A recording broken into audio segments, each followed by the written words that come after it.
Bank খাতে টেকসই সংস্কারের জন্য একটি ব্যাংক কমিশন গঠনের সিদ্ধান্ত নিয়েছে সরকার। এই কমিশন আর্থিক খাতে সার্বিক পরিস্থিতি ও সংস্কারের রূপকল্প তৈরি করে 100 দিনের মধ্যে প্রকাশ করবে। অন্তর্বর্তীকালীন সরকারের প্রধান উপদেষ্টার কার্যালয় থেকে পাঠানো এক বিজ্ঞপ্তিতে এ তথ্য জানানো হয়েছে। রোববার প্রধান উপদেষ্টা ডক্টর মোহাম্মদ ইউনূসের সঙ্গে কেন্দ্রীয় ব্যাংকের গভর্নরের সভায় এ সিদ্ধান্ত হয়। এছাড়া বৈদেশিক মুদ্রার তারল্য বাড়ানোর জন্য আন্তঃব্যাংক লেনদেনের ক্ষেত্রে বিদ্যমান ব্যান্ড 1% থেকে বাড়িয়ে 2.5% করা হয়েছে। এর আগে ব্যাংক খাতের অনিয়ম বন্ধে ও টেকসই উন্নয়নের জন্য অর্থনীতিবিদরা ব্যাংক কমিশন গঠনের দাবি জানান।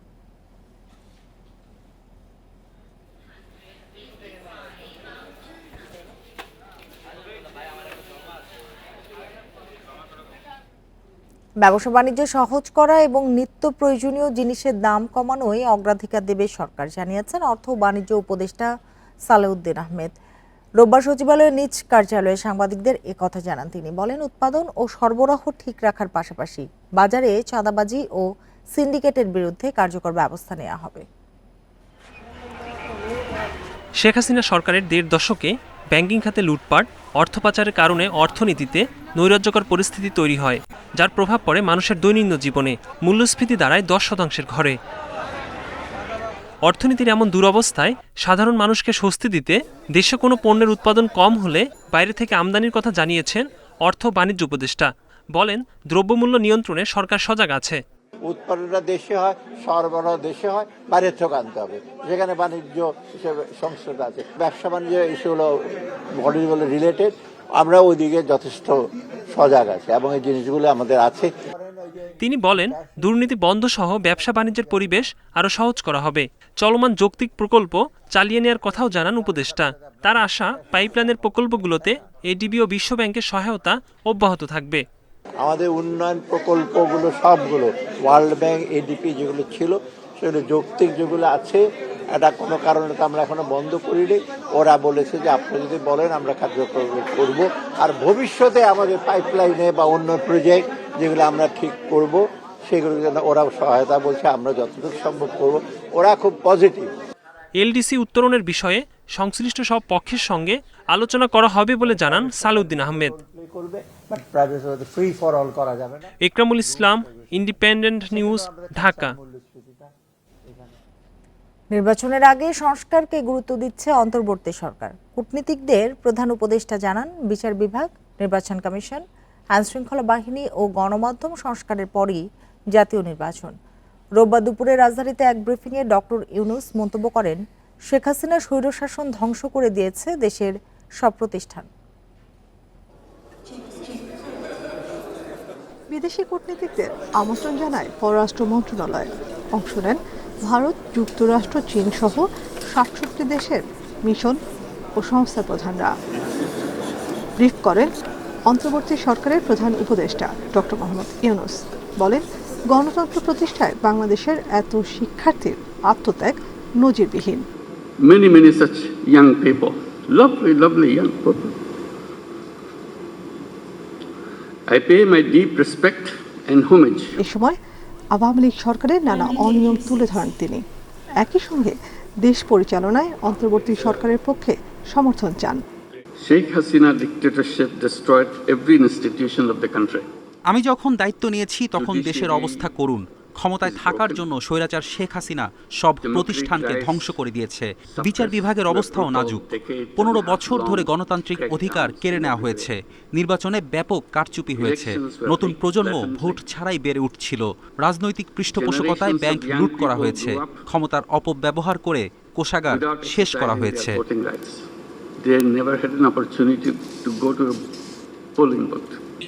পরে সাংবাদিকদের প্রধান উপদেষ্টার প্রেস সচিব জানান, বিদেশি কূটনীতিকদের কাছে অন্তর্বর্তী সরকারের অগ্রাধিকার বিষয়গুলো তুলে ধরা হয়েছে। নির্বাচনের আগে রাষ্ট্রের সংস্কারকে গুরুত্ব দেওয়া হচ্ছে। উনি এই ইলেকশনটা তখনই করবেন যখন ডিপ রিফর্মগুলো ক্যারি আউট করা যায়, যেটা জুডিশিয়ারিতে, সিভিল অ্যাডমিনিস্ট্রেশনে, সিকিউরিটি ফোর্সে, মিডিয়াতে। আপনারা তো দেখেছেন যে গত 15 বছর আপনাদের অনেক কিছু রিপ্রেসিভ ল হয়েছে, তো সেগুলো সমস্ত কিছু রিফর্ম উনি অ্যাড্রেস করে ওনারা ইন্টারিম গভর্নমেন্ট যত দ্রুত ইলেকশন দেওয়া যায়। ছাত্র জনতার আন্দোলনে নিহতদের ঘটনায় নিরপেক্ষ তদন্ত করবে জাতিসংঘ আশ্বস্ত করেছেন প্রধান উপদেষ্টা।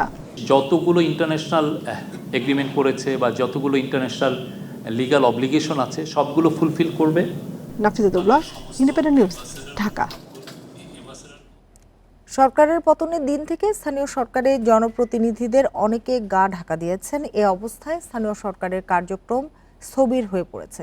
তো নাগরিক সনদপত্রর খুব বেশি প্রয়োজন হচ্ছে না, যে কারণে আসলে নাগরিক যে সনদপত্র সেটা দিচ্ছে না, তারা শুধুমাত্র জন্ম নিবন্ধনের যে সনদটা রয়েছে সেটা দিচ্ছেন। আর অপরদিকে ওয়ারিশ কাম সার্টিফিকেটটা এখনো সাধারণ মানুষরা পাচ্ছেন। আমরা বিভিন্ন পর্যায়ে মানুষের সাথে কথা বলেছিলাম, তারা যেটা বলছেন যে ওয়ার্ড কাউন্সিলরদের না পেয়ে তারা বেশ ভোগান্তিতেই পড়ছেন, বিভিন্ন সমস্যা তারা হচ্ছে না। আর অপরদিকে আমরা ওয়ার্ড কার্যালয়ের যে সচিব রয়েছে তাদের সাথেও কথা বলছি, তারা যেটা বলছেন যে ইতিমধ্যেই জন্ম সনদ দেওয়ার প্রক্রিয়া শুরু হয়েছে, শুধুমাত্র ওয়ারিশ কাম সার্টিফিকেটটা তারা দিতে পারছেন না।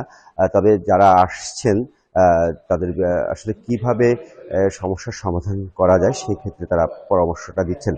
সব মিলিয়ে খুলনা সিটি কর্পোরেশনের কিছুটা কাজের যে স্থবিরতা সেটা রয়েছেই, যদিও প্রশাসনিকভাবে সেটা কাটিয়ে ওঠার চেষ্টা করা হচ্ছে, কিন্তু এখনো পর্যন্ত কাজের স্বাভাবিক গতি ফিরে আসেনি। আর অপরদিকে আরেকটা কথা, যেমন কিছু বিষয় রয়েছে যেটা সরাসরি জনপ্রতিনিধিদের সম্পৃক্ত নয়, অর্থাৎ স্বাভাবিক যে রুটিন ওয়ার্কগুলো রয়েছে, যদি বলি খুলনা সিটি কর্পোরেশনের বর্জ্য ব্যবস্থাপনা, তারপর লাইটিং, এই বিষয়গুলো সেগুলো কিন্তু আসলে স্বাভাবিকভাবেই কর্মকর্তা কর্মচারীরা করে থাকেন, কর্মকর্তারা মনিটরিং করেন। সেই যে স্বাভাবিক যে কাজগুলো ছিল সেই কাজগুলোর ধারাবাহিকভাবেই হচ্ছে বলে আমাদেরকে খুলনা সিটি কর্পোরেশনের দায়িত্বশীল কর্মকর্তা জানিয়েছেন। সেসব কাজে আসলে এখনো পর্যন্ত কোনো ব্যাঘাত ঘটেনি।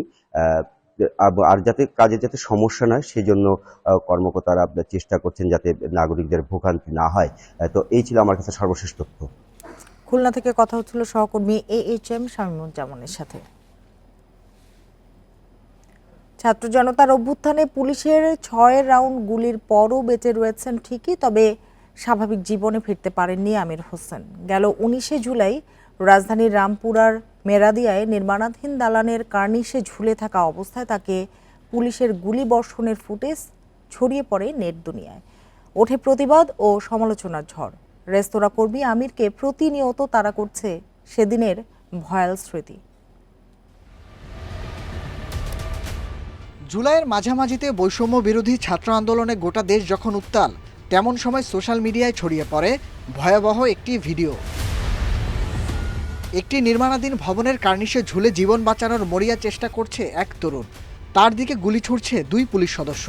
পরপর চালানো হয় কয়েক রাউন্ড গুলি। সোশ্যাল মিডিয়ায় ভাইরাল হয় 19 জুলাইয়ের সেই ফুটেজ। রাজধানীর মেরাদিয়া এলাকার ওই তরুণের নাম আমির হোসেন।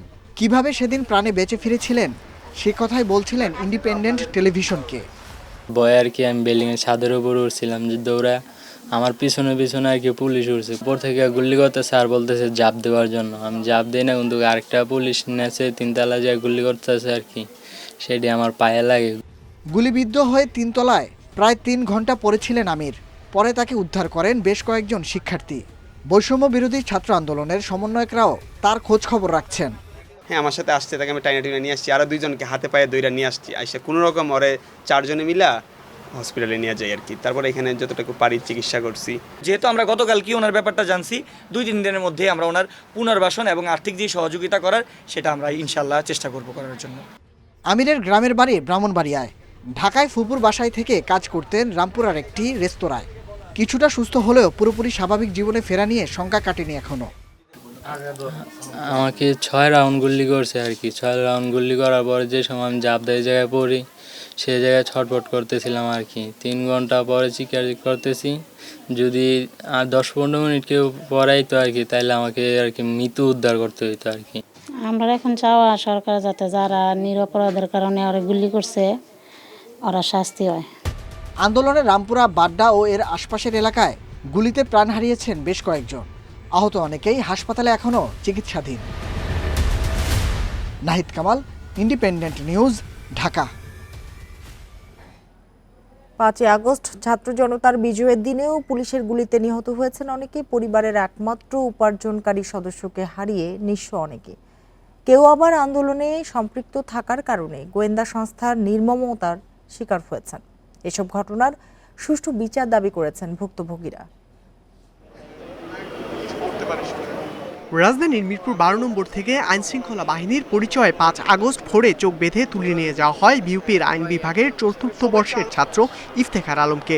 আন্দোলনের সম্পৃক্ততা ও সমন্বয়ক মাহিন সরকারের সঙ্গে বন্ধুত্বের কারণেই আটক করা হয় বলে জানান তিনি। যে আমরা তো ট্যাগ পাওয়াই, যে আমরা কি যেন বলে গুম খাই, তো তোর মতো একটা ইফতেখারকে গুম করলে কার কি আসবে যাবে বল? তোকে তো আমরা গুম করে ফেলছি অলরেডি, এবং তোকে যদি আমরা বের করিও এত টুকরা করব যে তোকে যদি কেউ একটা বস্তার মধ্যে যদি ফেলেও দেই এত টুকরা করে, তো লাশ বুঝতে পারবে, কিন্তু বুঝতে পারবে না এটা তোর লাশ। দুপুর পর্যন্ত চালানো হয় নির্মম নির্যাতন। তবে শেখ হাসিনার দেশত্যাগের খবর আসার পর তা থেমে যায়। তবে ততক্ষণে ভেঙে গেছে তার পায়ের হাড়। যে জায়গায় এই নির্যাতন চালানো হয় সেটি আওয়ামী লীগ আমলের আলোচিত বন্দি শিবির আয়নাঘর বলে ধারণা ইফতেখারের। আমি চাই যে এই ধরনের আয়নাঘরে আর কাউকে না নিয়ে যাওয়া হোক, আয়নাঘর নামে কোনো কিছু না থাকুক, আইনের শাসন থাকুক। পরদিন ভোর হওয়ার ঠিক আগে চোখ বেঁধে রাজধানীর পূর্বাঞ্চল এলাকায় ফেলে আসা হয় তাকে। অন্যদিকে 5 আগস্ট যাত্রাবাড়িতে এলোপাতাড়ি গুলি ছুড়ে পুলিশ। সেখান থেকে সংকটাপন্ন অবস্থায় ঢাকা মেডিকেলে নেয়ার কিছুক্ষণ পরেই মারা যান রিটন উদ্দিন নামের এক যুবক। ওখানে ভলেন্টিয়াররা ছিল অনেকে, তখন 3 জন রক্ত দিছে। পরে আমি রক্তটা ক্রস ম্যাচিং করে আনতে প্রায় 30 থেকে 40 মিনিট সময় লেগে যায়। পরে আনার পরে ডাক্তাররা আমার ভাইকে মৃত ঘোষণা করে। তা আমার হাতে যে জাতীয় পতাকাটা ছিল, যেটা নিয়ে আমি শাহবাগের দিকে যাচ্ছি, পরে ওই জাতীয় পতাকাটা মোড়াই আমার ভাইরা আমি মানে একটা অটোরিকশা করে যাত্রাবাড়ি নিয়ে আসি। পণ্য সরবরাহকারী একটি প্রতিষ্ঠানে ছোট পদে চাকরি করতেন রিটন। তা দিয়েই চলত সংসার। স্ত্রী, 3 সন্তান ও মা বাবা থাকে নোয়াখালীর হাতিয়ায়। ঢাকায় থাকা ছোট 2 ভাই বোনের দেখাশোনা করতেন রিটন। এখন তাকে হারিয়ে অসহায় পুরো পরিবার।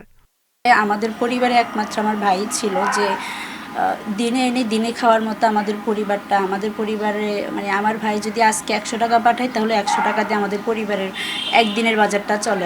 এ ধরনের সব হত্যা আর গুমের দ্রুত বিচার চান ভুক্তভোগীরা। ইকরামুল কবির, ইন্ডিপেন্ডেন্ট নিউজ, ঢাকা। বৈষম্য বিরোধী ছাত্র আন্দোলন ও ছাত্র জনতার আন্দোলনকে কেন্দ্র করে সংঘর্ষে 44 পুলিশ সদস্য নিহত হয়েছে। রোববার নিহত পুলিশ সদস্যদের একটি তালিকা প্রকাশ করেছে পুলিশ সদর দপ্তর।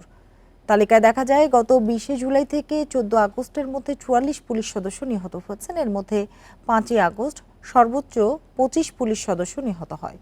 সিরাজগঞ্জের এনায়েতপুর থানার 15 পুলিশ সদস্য নিহত হয়েছে 4 ও 5 আগস্ট 2 দিনে। পদমর্যাদা হিসেবে সবচেয়ে বেশি 21 কনস্টেবল নিহত হয়েছেন। এছাড়া 11 জন উপপরিদর্শক, 8 জন সহকারী উপপরিদর্শক, 3 জন পরিদর্শক ও 1 জন নায়েক নিহত হয়েছেন।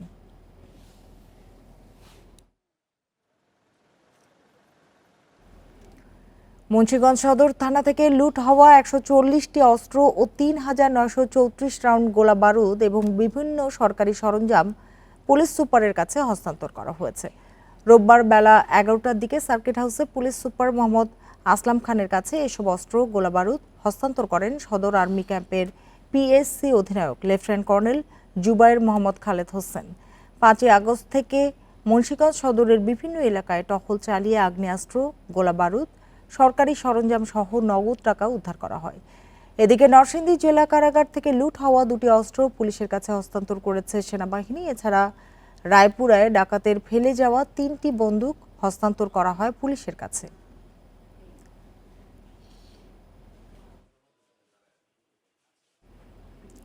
বৈষম্য বিরোধী ছাত্র আন্দোলনের কেন্দ্রীয় সমন্বয়ক সার্জিস আলম জানিয়েছেন, আন্দোলনে নিহত যে বয়সের, ধর্মের, পেশার বা এলাকার হোক না কেন সবাই তালিকাভুক্ত হবেন। রোববার রাতে ফেসবুক স্ট্যাটাসে এ তথ্য জানান তিনি লেখেন, শহীদ ভাইদের লিস্ট করছেন তারা, কেউ যেন বাদ না যায় তাই বারবার লিস্ট যাচাই বাছাই করা হচ্ছে। আন্দোলনের সঙ্গে সরাসরি সম্পৃক্ত সবাইকে তালিকাভুক্ত করা হবে। 5ই আগস্ট ছাত্র জনতার আন্দোলনের মুখে শেখ হাসিনা সরকারের পতন হওয়ার আগে ও পরে এই আন্দোলনের সঙ্গে সরাসরি সম্পৃক্ত যারা নিহত হয়েছেন তাদের নিয়ে এই তালিকা করার উদ্যোগ নিয়েছে বৈষম্য বিরোধী ছাত্র আন্দোলন।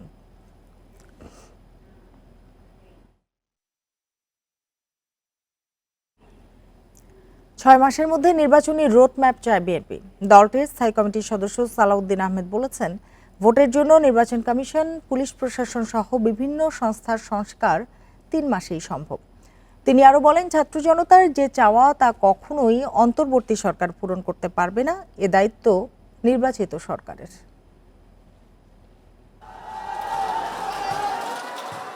ছাত্র জনতার 23 দিনের আন্দোলনে ক্ষমতা ছাড়তে বাধ্য হয় শেখ হাসিনা সরকার। এরপর ডক্টর ইউনূসের নেতৃত্বে দেশ পরিচালনার দায়িত্ব নেয় অন্তর্বর্তী সরকার। নতুন সরকার দায়িত্ব নেয়ার পর অনেকের প্রশ্ন, কতদিন থাকবে এ সরকার? বিএনপি সহ বিভিন্ন রাজনৈতিক দল জানিয়ে দিয়েছে, যতদিন গণতন্ত্রের পক্ষে থাকবে এ সরকার ততদিন সমর্থন দেয়া হবে।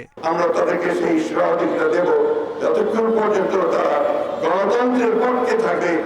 তবে বিএনপির স্থায়ী কমিটির সদস্য সালাউদ্দিন আহমেদ বলছেন, অন্তর্বর্তী সরকারের মেয়াদ 3 মাসের জায়গায় সর্বোচ্চ 6 মাস হতে পারে।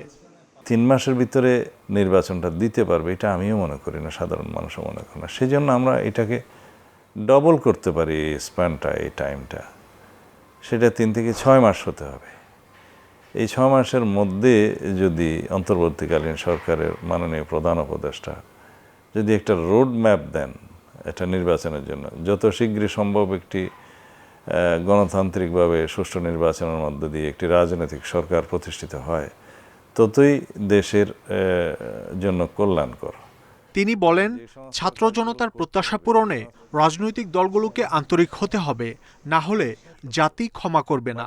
এই সংস্কার, এই রিকমেন্ডেশনগুলো সবগুলো বাস্তবায়নের দায়িত্ব কিন্তু অন্তর্বর্তী সরকারের নয়।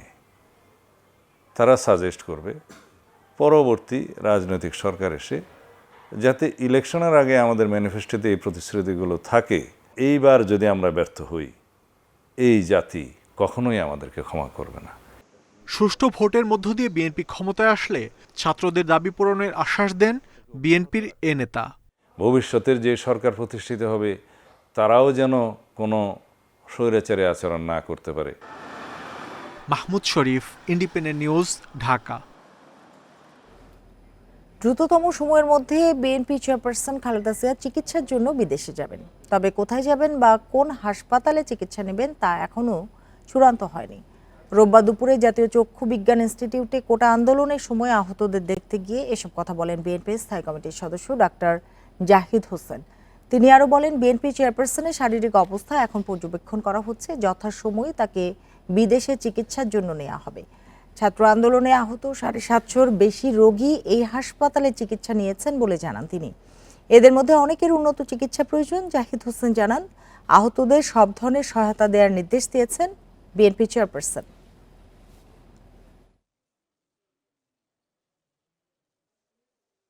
জনাব তারেক রহমান ওনার সুনির্দিষ্ট নির্দেশনায় বেগম খালেদা জিয়া উনি অসুস্থ, তারপরে আমি আজকে আসার সময় ওনাকে বললাম, যখন উনি বললো যে যাও এবং চিকিৎসার ব্যাপারে আমাদের যা যা করণীয় আমাদের সামর্থ্য অনুযায়ী আমাদের দল সে অনুযায়ী তাদেরকে সহযোগিতা করবে। এটা তুমি আমার পক্ষ থেকে সবাইকে বলবা। বৈষম্য বিরোধী ছাত্র আন্দোলনে আহতদের বিনামূল্যে চিকিৎসার নির্দেশনা থাকলেও বগুড়ার শহীদ জিয়া মেডিকেলে তা মিলছে না। আহতদের অভিযোগ, প্রায় সব ওষুধই কিনতে হচ্ছে বাইরে থেকে, এমনকি ক্ষতস্থান ড্রেসিং করা ও ট্রলির জন্য প্রতিবার গুনতে হচ্ছে বাড়তি টাকা। তবে এসব বিষয়ে ব্যবস্থা নেওয়ার আশ্বাস দিয়েছেন হাসপাতালের উপপরিচালক।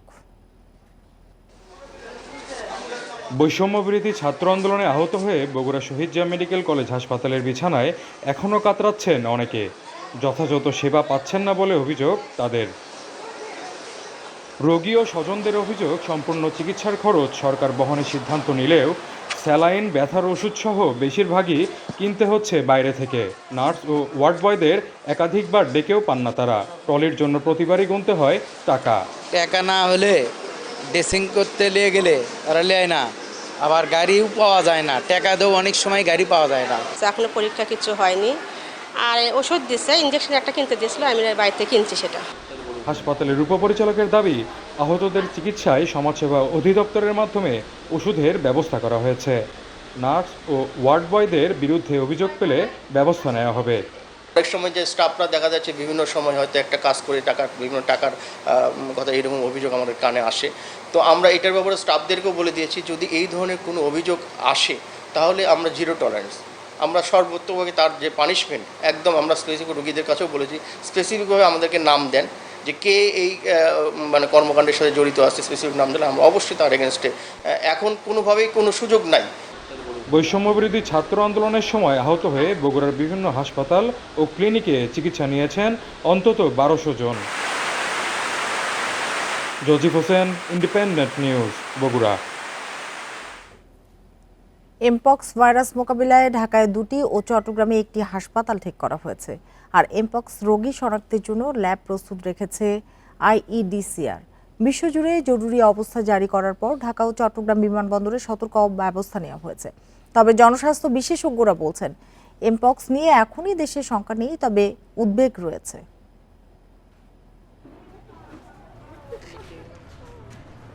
আফ্রিকার কঙ্গোতে এমপক্স আক্রান্তের সংখ্যা সবচেয়ে বেশি, ছড়িয়েছে আশপাশের কয়েকটি দেশে, শনাক্ত হয়েছে সুইডেন ও পাকিস্তানে। এরই মধ্যে সতর্কতা জারি করেছে স্বাস্থ্য মন্ত্রণালয়। বাংলাদেশে কেউ শনাক্ত না হলেও ল্যাব প্রস্তুত রেখেছে আইইডিসিআর। চিকিৎসার জন্য ঠিক করা হয়েছে ঢাকার কুর্মিটোলা ও সংক্রামক ব্যাধি হাসপাতাল এবং চট্টগ্রামের বিআইটিআইডি হাসপাতাল। এটা সুইডেনে পাওয়া গেছে, এখন পাকিস্তানে অলরেডি পাওয়া গেছে। এই হিসাবে কিন্তু ভয়াবহতার দিক থেকে যদি চিন্তা করেন বা এটার যদি আপনার কিভাবে ছড়ায় সেটার দিকটা যদি আমরা একটু চিন্তা করি, তাহলে একদম ওরকম বিপজ্জনক অবস্থানে কিন্তু সাবধানতা অবশ্যই অবলম্বন করতে হবে। জনস্বাস্থ্য বিশেষজ্ঞরা জানান, জ্বর, মাথা ব্যথা ও ত্বকে ফুসকুড়ি এমপক্সের লক্ষণ। আক্রান্ত ব্যক্তির সংস্পর্শে এমনকি নিঃশ্বাস থেকেও অন্যজন সংক্রমিত হতে পারে। আমরা ডায়াগনোসটি এইভাবে চিন্তা করতে পারি যে কেউ আক্রান্ত দেশ হতে এসেছেন বা বাইরে থেকে এসেছেন এবং তার এই লক্ষণগুলো দেখা দিচ্ছে, তাহলে আমরা এটাকে চিকেন পক্স মানে আমাদের মাঙ্কি পক্স হিসাবে ধরতে পারি। যদি আমরা এমপক্স রোগী পাই তাহলে তার পরিবারের সদস্যদের ভ্যাকসিন দিতে হবে এবং যারা স্বাস্থ্যকর্মী, যারা চিকিৎসা করবে সরাসরি, তাদেরকে ভ্যাকসিন দিতে হবে।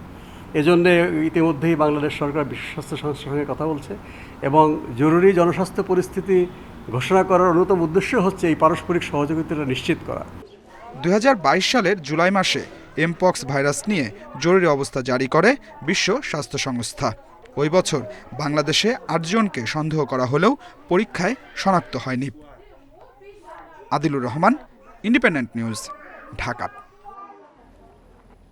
এমপক্স সংক্রমণ রোধে বেনাপোল ও দর্শনা স্থলবন্দরে সতর্কতা জারি করা হয়েছে। এই দুই স্থলবন্দরে ভারত থেকে আসা যাত্রীদের স্বাস্থ্য পরীক্ষার পরই দেশে ঢোকার অনুমতি মিলছে। তবে অন্য স্থলবন্দরে সতর্ক অবস্থা জারি না হলেও পরিস্থিতি পর্যবেক্ষণে রাখার কথা জানিয়েছে স্বাস্থ্য বিভাগ। করোনার পর এবার এমপক্সের সংক্রমণ নিয়ে জরুরি অবস্থা ঘোষণা করেছে বিশ্ব স্বাস্থ্য সংস্থা। পরিস্থিতি মোকাবেলায় সতর্কতা জারি হয়েছে দেশের বিভিন্ন স্থলবন্দরে। বেনাপোল স্থলবন্দরের ইমিগ্রেশনে কাজ করছে মেডিকেল টিম। নজরদারি রাখা হচ্ছে ভারত থেকে আসা যাত্রীদের উপর। তাদের কারো এমপক্সের কোনো উপসর্গ আছে কিনা তা পরীক্ষা নিরীক্ষাও হচ্ছে এই বন্দরে। মেডিকেল টিম গঠন করেছি, যেটা অত্যন্ত সহিত আর সমস্ত যাত্রীতে পাসপোর্টধারী সমস্ত ইন্ডিয়ান যাত্রীদেরকে স্ক্রিনিং আওতা আমরা আনছি এবং কোনো সন্দেহভাজন পেলে তাদেরকে আমরা, যেমন জ্বর বা কোনো ফুসকুড়ি যদি থাকে, তাদেরকে আমরা আইসোলেশনের ব্যবস্থা করার চেষ্টা করছি। প্রতিদিন বাংলাদেশ ভারতে অন্তত 4 শতাধিক যাত্রী চলাচল করেন চুয়াডাঙ্গার দর্শনা সীমান্ত দিয়ে। এই সীমান্তেও সতর্কতা জারির পাশাপাশি যাত্রীদের পরীক্ষা করছেন স্বাস্থ্য বিভাগের কর্মীরা। তবে এখন পর্যন্ত কোনো নির্দেশনা পায়নি দিনাজপুরের হিলি, পঞ্চগড়ের বাংলাবান্ধা ও চাঁপাইনবাবগঞ্জের সোনা মসজিদ স্থলবন্দরের কর্মকর্তারা।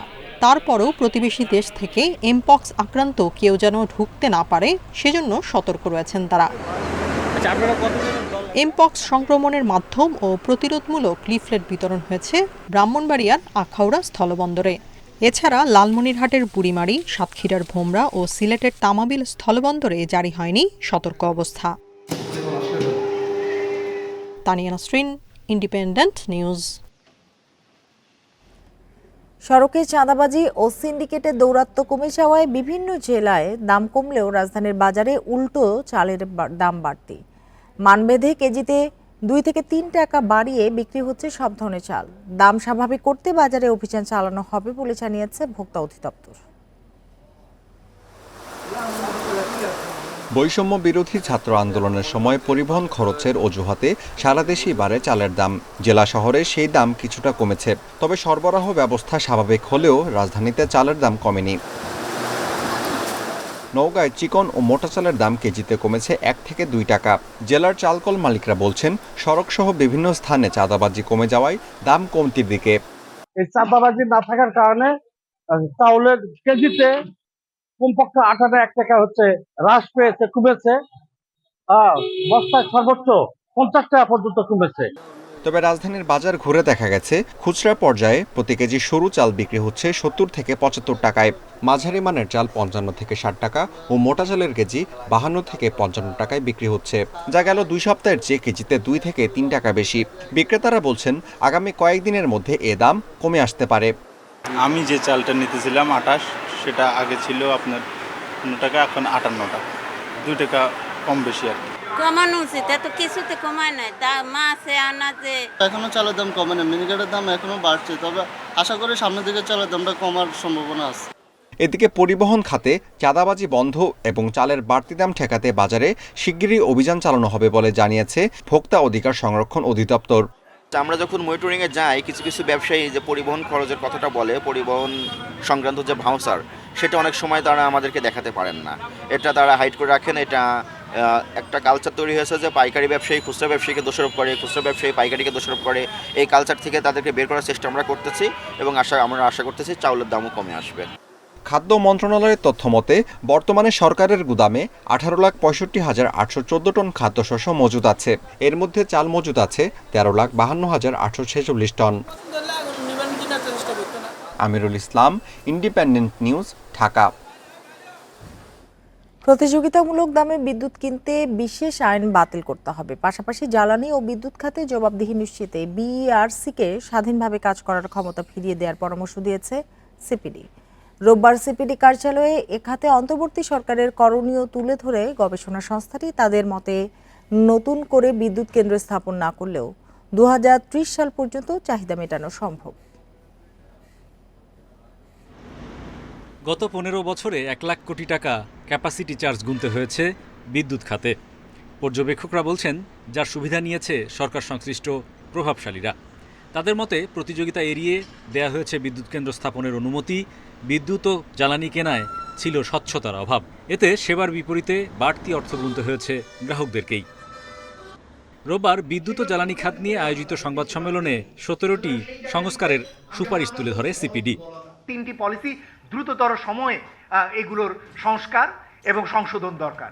এর একটি হলো আমরা যেটা বলেছিলাম quick enhancement power supply act, এটি করা হলে অন্য অনেক জায়গায় এর ইতিবাচক প্রভাব পড়বে। এক, দ্বিতীয়ত হলো ইন্টিগ্রেটেড এনার্জি আর পাওয়ার সিস্টেম মাস্টার প্ল্যান, এটিকে যদি করা হয় এটি, এবং তৃতীয় হলো বাংলাদেশ এনার্জি রেগুলেটরি কমিশন, এটির যে অ্যামেন্ডমেন্ট পুনরায় ফিরে যাওয়া সেটি।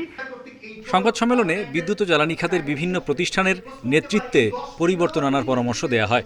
তারা বলেন, গত কয়েক বছরের আর্থিক প্রতিবেদনগুলোর আন্তর্জাতিক মানের নিরীক্ষা দরকার। বলা হয় 2041 সালে বিদ্যুতের চাহিদা হতে পারে 27,000 মেগাওয়াট। এখন আমাদের যে পরিমাণ বিদ্যুতের ক্যাপাসিটি রয়েছে, আমাদের হিসেব বলে আর যদি 1 মেগাওয়াটও যদি না যুক্ত হয়, তাহলেও 2030 সাল পর্যন্ত এটি দিয়েই আমাদের চলবে।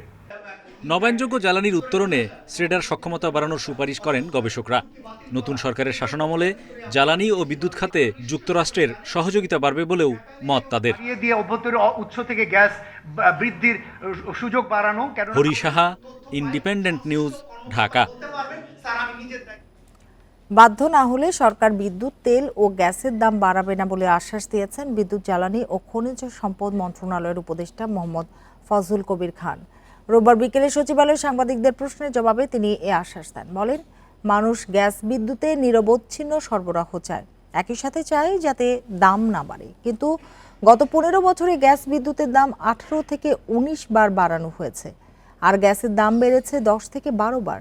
ভবিষ্যতে মানুষ কিছুদিন পর পর মূল্যবৃদ্ধির ভোগান্তি থেকে স্বস্তি পাবে কিনা জানতে চাইলে উপদেষ্টা বলেন, বাধ্য না হলে দাম বাড়ানো হবে না, সবার প্রত্যাশা পূরণের চেষ্টা করবে সরকার। ফাউজুল কবির খান আরও বলেন, আইনে সরকারকে দাম বৃদ্ধির ক্ষমতা দেওয়া হলেও এ বিষয়ে সতর্ক থাকবে সরকার।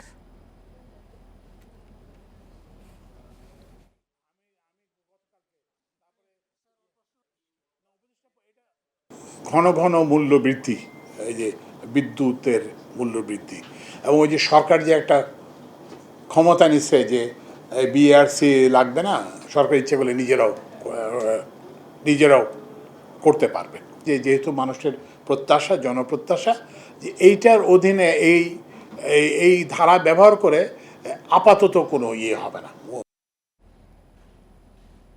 গ্যাসের অভাবে টানা কয়েক মাস ধরে দেশে 3টি ইউরিয়া সার কারখানার উৎপাদন পুরোপুরি বন্ধ রয়েছে। এর মধ্যে একটি কারখানায় গত জানুয়ারি থেকে ও বাকি দুটিতে মার্চ থেকে উৎপাদন বন্ধ রয়েছে। প্রায় 9 মাস ধরে বন্ধ চট্টগ্রামের ইউরিয়া ফার্টিলাইজার কারখানা। এতে ব্যাহত হচ্ছে ইউরিয়া ও অ্যামোনিয়া সারের উৎপাদন। কর্তৃপক্ষ বলছে, গত 1 বছর ধরে নানা কারণে পর্যাপ্ত গ্যাসের চাপ না থাকায় বন্ধ রয়েছে কারখানাটি। 2023 সালের ফেব্রুয়ারিতে গ্যাস সংকটের কারণে ব্রাহ্মণবাড়িয়ার আশুলিয়াগঞ্জ সার কারখানায় উৎপাদনও বন্ধ হয়ে যায়। এতে প্রতিদিন 1200 টন ইউরিয়া সার উৎপাদন ব্যাহত হচ্ছে। একই কারণে 7 মাস ধরে বন্ধ জামালপুরের যমুনা সার কারখানার উৎপাদন। এতে কৃষিকাজে চাহিদা অনুসারে ইউরিয়া সার সরবরাহ নিয়ে এক ধরনের অনিশ্চয়তা তৈরি হয়েছে।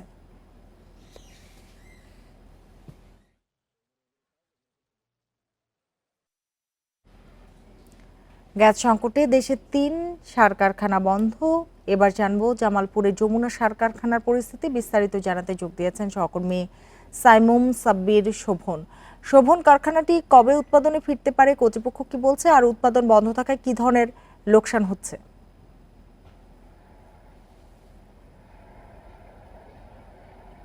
দেখুন, 1991 সালে জামালপুরের সরিষাবাড়ির তারাকান্দিতে যমুনা সার কারখানা চালু হয়। এই সার কারখানা এশিয়া উপমহাদেশের মধ্যে সর্ববৃহত্তম দানাদার ইউরিয়া সার উৎপাদনকারী প্রতিষ্ঠান। এখানকার উৎপাদিত সার আসলে জামালপুর, শেরপুর, ময়মনসিংহ, টাঙ্গাইল সহ দেশের 21 জেলার 126টি উপজেলায় সরবরাহ করা হয়। তো এখানে সার উৎপাদন করতে গেলে প্রতিদিন 42 থেকে 43 মিলিয়ন ঘনফুট গ্যাসের প্রয়োজন হয়। তো গ্যাস সংকটের জন্য চলতি বছরের জানুয়ারির 15 তারিখে আসলে বিকালের দিকে গ্যাস সরবরাহ বন্ধ করে দেয় তিতাস। এতে আজ 7 মাস 4 দিন যাবৎ গ্যাস সংকটের জন্য সার উৎপাদন বন্ধ রয়েছে। সার উৎপাদন বন্ধ থাকায় সবচেয়ে বেশি যে ক্ষতিতে পড়েছেন এটি হচ্ছে কারখানার সংশ্লিষ্ট ট্রাক চালক ও শ্রমিকেরা। প্রায় 3 থেকে 3.5 হাজার শ্রমিক এখন বেকার। এতে কিন্তু তাদের বেশ কষ্টে জীবনযাপন করতে হচ্ছে। অন্যদিকে প্রতিদিনই কারখানা কর্তৃপক্ষকে কয়েক কোটি টাকা লোকসান গুনতে হচ্ছে। আর কারখানা বন্ধ থাকায়, দীর্ঘদিন উৎপাদন বন্ধ থাকায় কারখানার কিছু মূল্যবান যন্ত্রাংশ রয়েছে যেগুলোর দাম কোটি কোটি টাকা, সেগুলো নষ্ট হয়ে যাওয়ার সম্ভাবনা আছে।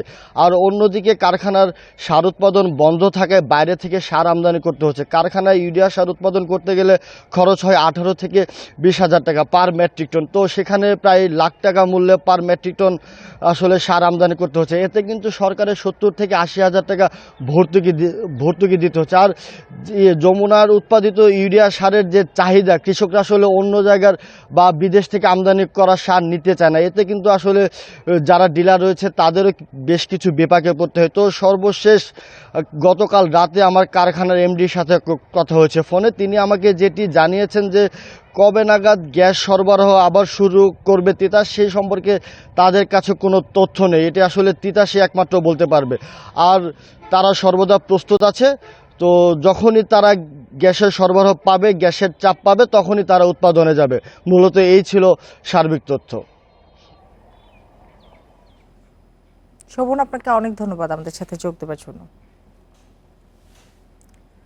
পুঁজিবাজার নিয়ন্ত্রক সংস্থা Bangladesh securities and exchange commission BSEC নতুন চেয়ারম্যান হলেন সাবেক ব্যাংকার খন্দকার রাশেদ মাকসুদ। বর্তমানে তিনি বিশ্বব্যাংক গ্রুপের IFCর স্ট্র্যাটেজিক অ্যান্ড বিজনেস ডেভেলপমেন্টের উপদেষ্টার দায়িত্বে রয়েছেন। এর আগে বেসরকারি স্ট্যান্ডার্ড ব্যাংকের ব্যবস্থাপনা পরিচালক ছিলেন খন্দকার রাশেদ মাকসুদ।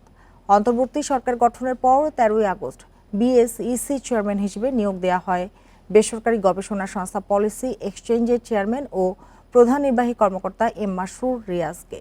কিন্তু নিয়োগ নিয়ে নানা আপত্তির পর শনিবার মাসরুর রিয়াজ বিএসইসি চেয়ারম্যান পদে যোগদানে অপারগতা জানান।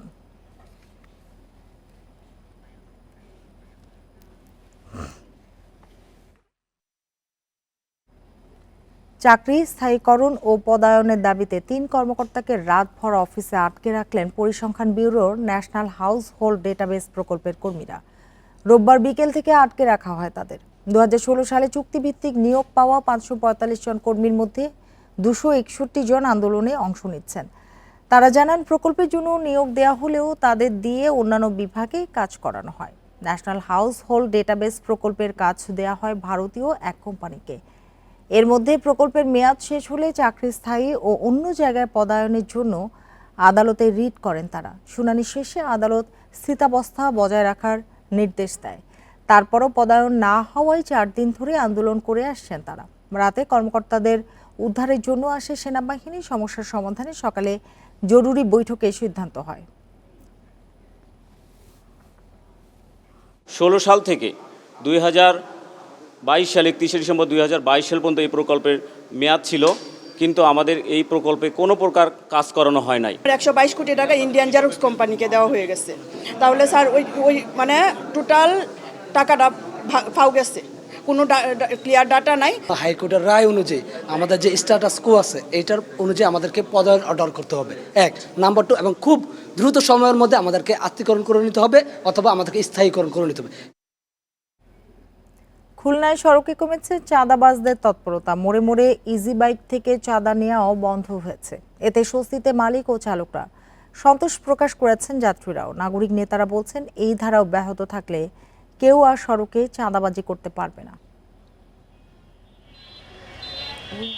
কয়েকদিন আগেও নগরীর বিভিন্ন জায়গায় ইজি বাইক চালকদের চাঁদা দিতে হতো। সোনাডাঙ্গা বাস টার্মিনাল, গল্লামারী, রূপসাঘাট, নতুন রাস্তা মোড়, জেলখানাঘাট এলাকায় ইজি বাইক চালকদের কাছ থেকে চাঁদা উঠানো হতো বিভিন্ন সংগঠনের নামে। একজন ইজি বাইক চালককে সবকটি পয়েন্টে দিনে সব মিলে দিতে হতো 50 থেকে 60 টাকা। বর্তমানে চাঁদাবাজদের তৎপরতা নেই সড়কে। এতে স্বস্তিতে ইজি বাইক চালকরা। দাঁড়াইছো একটা মামলা দিত, এই সব নিউজ এখন কোথাও কোনো মামলা টামলাও দিচ্ছে না, আর কোনো সাদা মাদা কোনো জায়গা কিছু হচ্ছে না। মোড়ে মোড়ে চাঁদা দেওয়া লাগতো, রূপসাঘাটে, জেলখানাঘাটে এই সমস্ত জায়গায় চাঁদা দেওয়া লাগতো। এখন কোনো চাঁদা দেওয়া লাগে না, এখন উন্মুক্ত হয়ে গেছে ইনশাল্লাহ। আমরা এখন ভালোভাবে গাড়ি চালাতে পারতেছি। যারা সাধারণ, যারা রিক্সাওয়ালা, ভ্যানওয়ালা আছে, এরা সব চাঁদাবাজির শিকার হয়। কেউ যেন সড়কে আর চাঁদাবাজি করতে না পারে, সেজন্য প্রশাসনকে কঠোর পদক্ষেপ নেওয়ার দাবি জানিয়েছেন নাগরিক নেতারা। নতুন করে কোনো চাঁদাবাজ সৃষ্টি না হোক, সেই ব্যাপারে প্রশাসন যাতে সজাগ দৃষ্টি রাখেন, এবং ইজি বাইক এলাকারও এ বিষয়ে ঐক্যবদ্ধ থাকা প্রয়োজন যে তারা আর কাউকে চাঁদা দিবেন না, এবং প্রশাসনের মধ্য থেকেও যেন কোনো সুবিধাবাদী কোনো চক্র যেন এই চাঁদাবাজির সাথে জড়িত না হয় সে বিষয়ে ঊর্ধ্বতন কর্তৃপক্ষের নজর দেওয়া প্রয়োজন। চাঁদাবাজি বন্ধে কঠোর নজরদারির কথা জানিয়েছে পুলিশ। যে আমাদের প্রত্যেকটি পয়েন্টে আমাদের লোকজন মনিটর করছে যাতে কোনো ধরনের চাঁদাবাজির ঘটনা না ঘটে। যদি কোনো চাঁদাবাজির ঘটনা ঘটে আমরা সেক্ষেত্রে আমাদের আইন অনুসারে আমরা ব্যবস্থা নেব। নগরীতে প্রতিদিন প্রায় 20,000 ইজি বাইক চলাচল করছে। Independent news. দেশে দ্বিতীয়বারের মতো কৃত্রিম উপায়ে কিং কোবরার 25টি ডিম থেকে বাচ্চা ফুটিয়েছে চট্টগ্রামের এক পরিবেশ কর্মী। এরই মধ্যে 5টি বাচ্চা খাগড়াছড়ির গহীন জঙ্গলে অবমুক্ত করা হয়েছে। কিং কোবরা বিষধর সাপ হলেও নানাভাবে পরিবেশের ভারসাম্য রক্ষা করে বলে জানিয়েছেন বিশেষজ্ঞরা।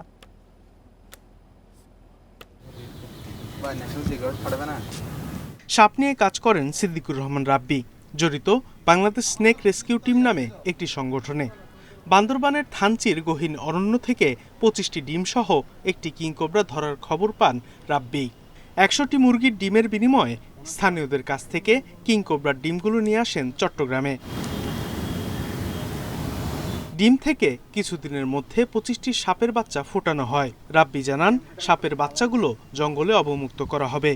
20টা আছে, এই 20টা হচ্ছে পর্যায়ক্রমে আমরা 5টা করে আমাদের চট্টগ্রামের যে রিজার্ভ ফরেস্টগুলোতে আছে, যেমন চুনতি আছে, দেন হচ্ছে আপনার হাজারি খিল আছে, তারপর কাপ্তাই আছে। এই রিজার্ভ ফরেস্টগুলোতে আমরা ছেড়ে দেবো, যেগুলো ওয়াইল্ড লাইফ সেঞ্চুরি হিসাবে ঘোষণা হয়েছে অলরেডি। পরিবেশের ভারসাম্য ঠিক রাখতে এই কাজ করে সংগঠনটি। সাপের যে বিলুপ্ত প্রজাতি সেগুলো রক্ষা করা, সাপ সংরক্ষণ করা এবং মানুষের মধ্যে যে সাপের একটা ভীতি আছে, ভীতিটাকে দূর করা, মানুষকে সাপ সম্পর্কে সচেতন করা। হ্যাঁ, এটাই হচ্ছে আমাদের মূল টার্গেট। চট্টগ্রাম বিশ্ববিদ্যালয় এলাকা থেকে আগেও একাধিক কিংকোবরা উদ্ধার হয়েছে। বিশেষজ্ঞরা জানান, বাংলাদেশে এখন পর্যন্ত মাত্র 2 জনকে কেটেছে এই সাপ, ফলে আতঙ্ক নেই। এরা সাধারণত সন্ধ্যার সময় আর রাত্রে বের হয়, কাজেই আর এরা যে কোনো কোবরা গ্রুপে কামড় দেওয়ার আগে একটা ফোঁস করে খুব শব্দ করে, আপনি তখন একটু সরে যাওয়ার সুযোগ পাওয়া যায়।